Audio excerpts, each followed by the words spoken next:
চলে এসেছি দাদার বাড়িতে। আর কালকে গোটা সিদ্ধ তো, তাই জন্য প্রিপারেশন চলছে।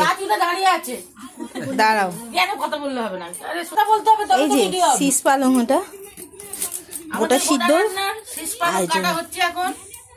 অনেকটা কাটা হয়ে গেছে, এগুলো সব গোটা গোটাগুলো অল্প দেবে, আমাদের পুরো গোটা দেয় না, আমাদের হচ্ছে কেটে দেয়। আর কটা গো দেয়? 7টা, নিয়মের জন্য 7টা করে সব গোটা। 7 রকম 7টা করে, বাকি সব কেটে দেয়। আমাদের সিদ্ধ না, অ্যাকচুয়ালি গোটা চচ্চড়ি।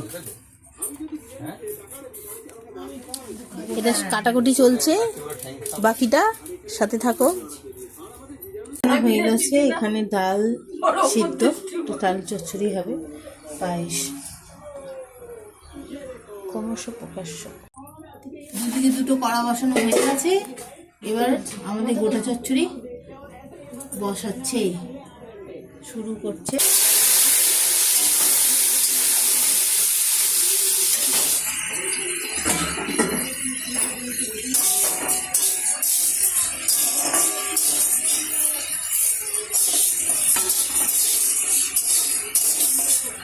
কড়াইগুলো আগে ভেজে নিচ্ছে, তারপরে জল দিয়ে ভিজিয়ে রাখবে খানিকক্ষণ, তারপরে এই যখন চচ্চড়ি হবে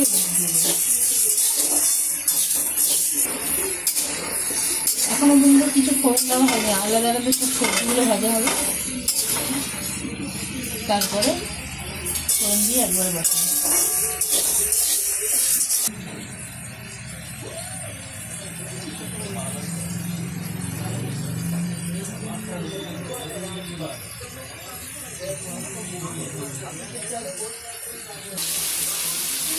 আবার একটু কড়াতে তেল দেওয়া হলো, আরেকদিকে বসিয়ে দিচ্ছি।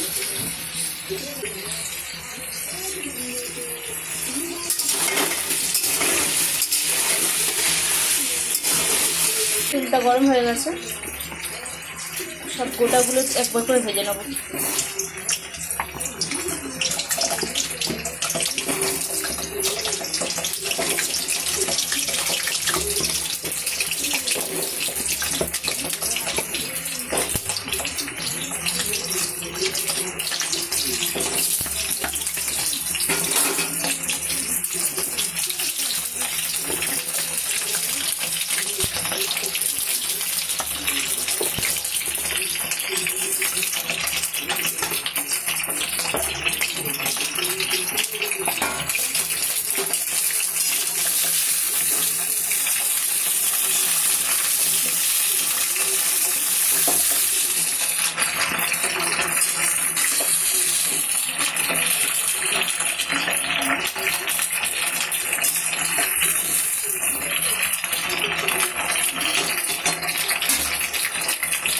আলুটা ভাজা হয়ে গেছে, এবার ওলকপিগুলো ভেজে নেব।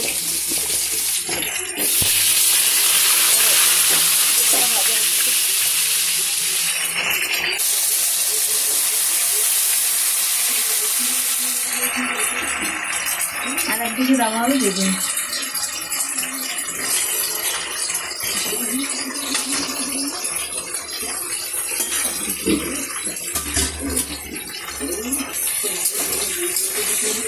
শুকনো লঙ্কা আর কি দিলে,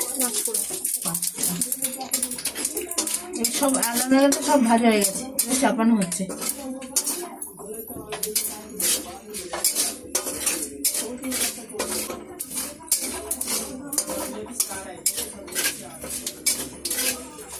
কি দিচ্ছ? আদা বাটা।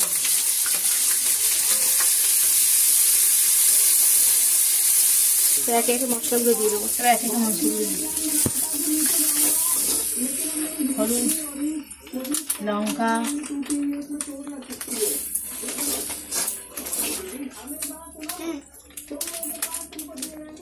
জিরে,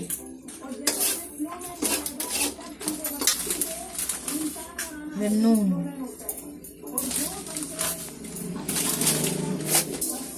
চিনি দিয়ে দিই।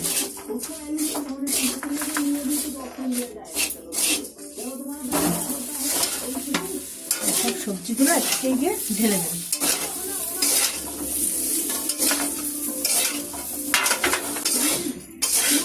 এবারে তো কম হচ্ছে, ছোট কড়া এই গ্যাসে হচ্ছে। এর আগের বছরগুলোতে বড় উনুনে বসিয়ে বড় কড়াই হয়, এবারে অনেকটা কম। সজনে ফুল আর কড়াইশুঁটিটা দেওয়া হলো, এটা দেওয়া হবে বাকি ভেজানো কড়াই দিয়ে ভেজানো হবে।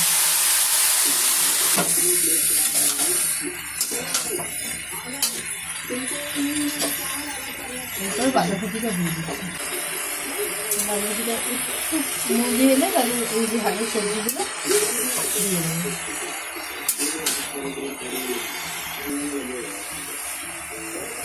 এটা একটু মজে গেলে শাকটা আগে দিয়ে মজিয়ে নিয়ে তারপরে এগুলো তো গলে যাবে না, খুঁজেই পাওয়া যাবে না।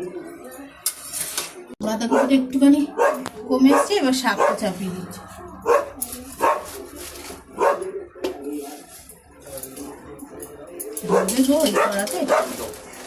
কমে যাবে, অল্প অল্প করে মজুক, তারপর দেবো।